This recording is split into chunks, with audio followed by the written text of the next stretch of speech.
Papunta tayo ngayon sa Sun Life Baliwag para kuhanin yung check-in ng orphan client ko na nag-partial withdraw doon sa VUL niya. Specifically, yung MaxiLink Prime. So, ano ba yung nangyari? Bakit siya nagpa-partial withdraw? Siguro last week or 2 weeks ago, nagkaroon ng accident and kinailangan niyang makapaglabas ng money para sa pagpapagamot niya. Unfortunately, walang hospital income benefit yung policy. So, if tama ko na pagkakaalala, na-confine siya for at least 3 days. So, sayang, meron sana siya makiklaim na. But, okay lang yun. Nangyari naman na.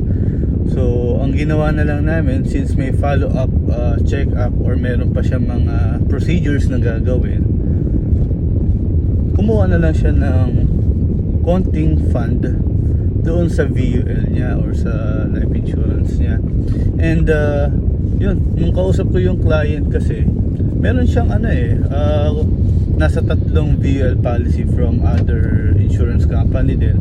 Nagkataon lang na yung Sun Life yung mas may naipon kasi parang isa yun sa mga nauna niyang kinuha. So again, this is an orphan account, so hindi ako yung original advisor niya. Inampon ko na lang kasi para meron naman mag-service sa kanya. So yun na, papunta tayo sa Baliwag office para kuhanin yung cheque tsaka i-deposit na rin. Now, yung pagkuha kasi ng fund, dalawang option naman yung pwedeng gawin ng client. The first one is, ito nga, yung cheque ipapadala sa office, then ipipick up na lang niya. But since yun nga, nasa hospital yung client, lang naman siya pa yung pumick up. So ako na lang yung kukuha and then i-deposit ko na lang sa bank account niya. The second option is i-credit doon sa bank account ni client.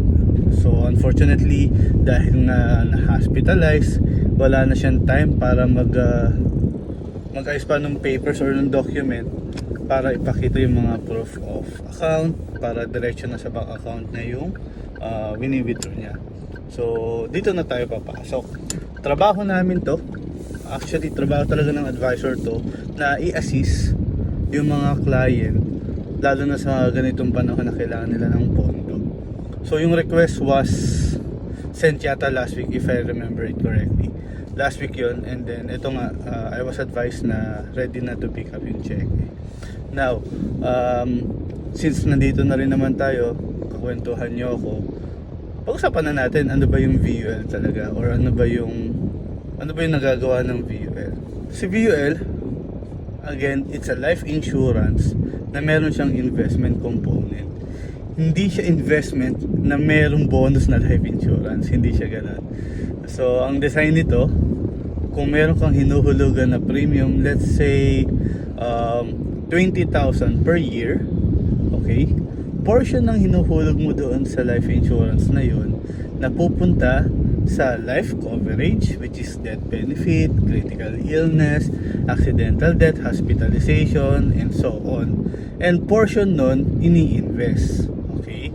So, the keyword is portion ng premium yung napupunta doon sa insurance at portion sa investment.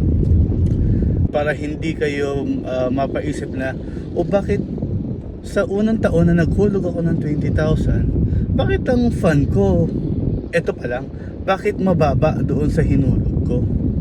Okay? So that's because life insurance pa rin ang VUL.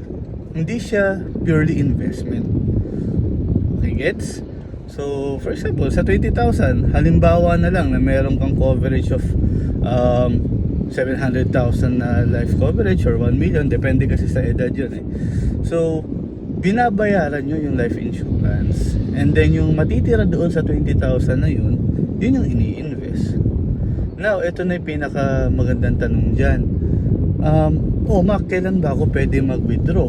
Kailan ko ba pwedeng gamitin yung investment component na sinasabi doon?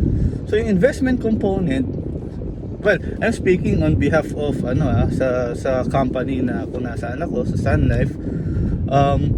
As long as may fund value doon sa policy mo, pwede ka mag-partial withdraw. Walang charge yun. So, every policy year, may libre tayong fund withdraw na hindi china-charge or binabawasan pa yung ano natin, yung fund natin on top doon sa bini-withdraw natin. So, again, pwede kang mag-fund withdraw as long as may pondo yung fund value mo. Is it recommendable? Well, definitely hindi. But kapag kailangan mo ng pera, katulad nito nga yung sa orphan client ko, di ba? Very handy yung meron kang mapaghuhugutan ng pera. Okay, lalo na kung naubos mo na yung emergency fund mo. Okay. So, ano ba yung mga common na tanong pa? Charges. Okay. So, yung sa charges naman, ganito kasi paano siya nagwo-work, no? Sa VUL, the moment na huminto ka sa paghulog, teka, liko lang ako. Ayan. So, the moment na huminto ka sa paghulog ng policy mo, yung charges, kukuhanin yun sa fund value mo. And, paano siya, or magkano ba yung kinukuha? So, yung paano, monthly, binabawas yun doon sa fund value na meron ka. So, by cancellation of unit, or ibebenta yung unit, pambayad ng insurance charges. Monthly yun, hindi naman siya isang bagsakan. Halimbawa na for example, 6 years nang hulog yung policy mo, tapos nagkaroon ng pagkakataon na hindi ka nakapaghulog, huwag ka mag-alala.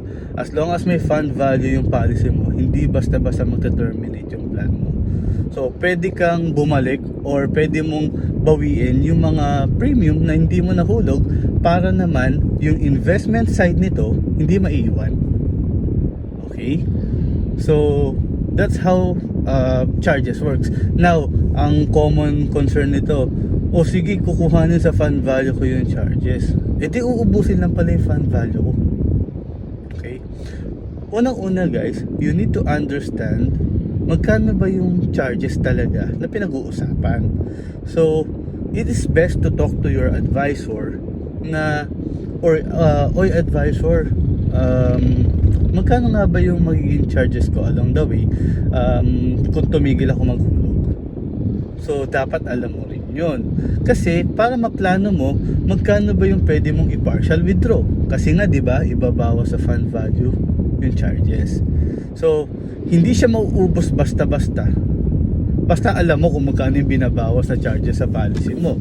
And, controlled mo magkano ilalabas mong pondo sa VUL mo.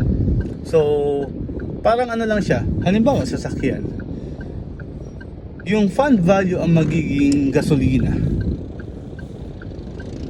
Okay? Yung fund value ang magiging gasolina para umandar yung sasakyan mo o yung policy mo. Kapag naubusan ka ng gasolina, hindi na aandar yung sasakyan mo. So, ganun din sa life insurance sa VUL. As long as may fund value, tuloy ang life coverage, ang critical illness, or kung ano man yung mga supplementary benefits na meron doon sa policy mo. Okay, so, ang keyword doon guys, huwag nyo ubusin yung fund value. Pwede kayong mag-withdraw, katulad nitong sa client ko, pero as much as possible, magtira kayo ng pondo. So, malapit na ako doon sa ISO Baliwag.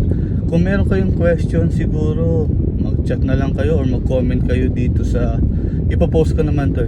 So, i-comment nyo na lang dito kung meron kayong mga katanungan sa VUL. Actually, sobrang daming tanong about VUL kasi marami rin kayong nababasa or napapanood na mapapaisip kayo kung VUL ba talaga yung para sa inyo or ibang plan. But don't worry, if you talk to us, Sun Life Advisors, we can offer different we can offer different approach. Okay, hindi lang puro VUL ang binebenta ng Sun Life. So, meron tayong pang BTID approach. Meron din tayong kunwari gusto nyo whole life insurance tapos mag-i-invest ka separately because Sun Life has mutual fund. So, yun lang guys. Magpa-park lang ako and salamat sa pakikinig. Bye bye.